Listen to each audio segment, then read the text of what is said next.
We've spent a lot of time in managerial accounting talking about costs. So let's switch our focus for a moment to price.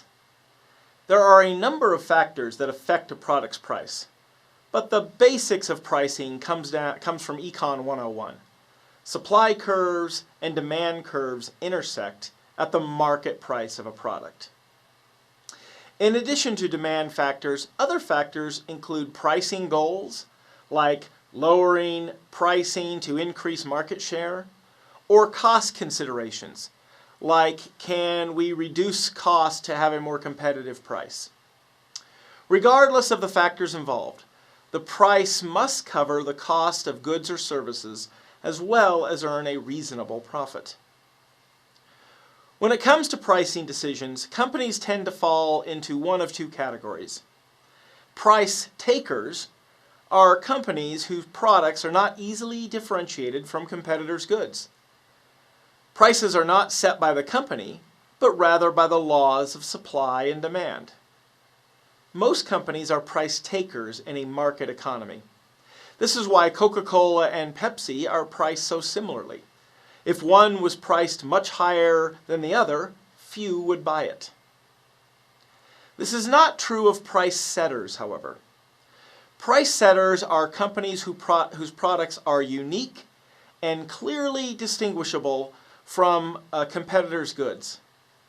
Therefore, price setters can set high prices for their unique goods. Since price takers don't have control over market price, they have to focus on controlling costs. Target costing is the difference between the market price and a reasonable desired profit. All of the costs incurred within the value chain to produce and sell a product are included in the target cost. When actual costs are less than target costs, a company can produce and sell the product. However, when actual costs are higher than target costs, a company must make some changes before selling its products. Let's look at an example. The Talking Heads are price takers and have a desired profit on a newly released single of $10,000.